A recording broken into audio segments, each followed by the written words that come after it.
আমরা যেমন একবারে হেরেমে যায় তাওয়াফ করবো, ফরজ তাওয়াফ সেরে ফেলবো। চিন্তা করলাম বাসি না মরি কোনো ঠিক আছে, আগে ফরজ তাওয়াফ করিলে। তো হেঁটে হেঁটে হেরেমে আসছি, হেরেমে এসে তাওয়াফ করছি, সাই করছি। বুঝতে পারছেন যে কি দৌড়, ওরে বাপরে বাপ, পানি কারে কয়, ঠান্ডা পানি একটার পর একটা মারতেছি, একটার পর একটা মারতেছি, এই দিক দিয়ে খাই আর এই দিক দিয়ে ঘামে সব বেরিয়ে যায়। ওরে তাওয়াফ শেষ করার পরে এসে হালাল হয়েছি। তখন বুঝছি আল্লাহ কেন হাসরের ময়দানে ঠান্ডা পানির কথা বলছে। তখন বুঝলাম যে পানির তৃষ্ণা এত ভয়াবহ হবে যে ওই ঠান্ডা না হলে কলিজা ঠান্ডা হইতো না। একসাথে বলবেন আল্লাহু আকবার।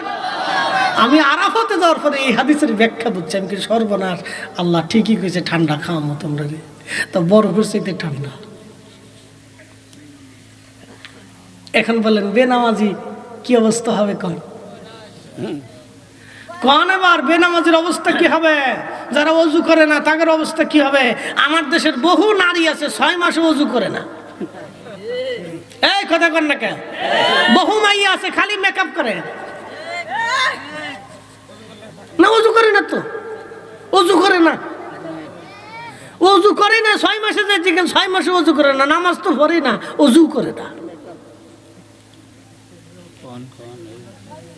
6 মাসে ওযু করে না। বেডি খালি আলতা সোনু মাহে, পাউডার মাহে, আড়া মাহে, তাদের সুন্দর বাচ্চা। ও পাগল বুঝে না যে এটা দিয়ে সুন্দর হয় না। সুন্দর হইতে হলে নারীকে সেজদায় আসতে হবে, পর্দায় আসতে হবে, নামাজে দাঁড়াইতে হবে, ওযু করতে হবে। কি কথা কন না কেন? এই দেখেন তো আমরা হুজুর, এই যে হুজুরের কালা বয়স কত? 60 বছর বোঝা যাইব।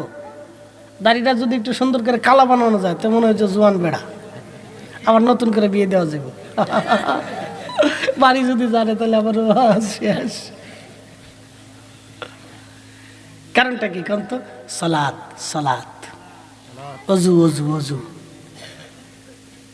ওযু ওযু ওযু, সালাত সালাত সালাত, ওযু।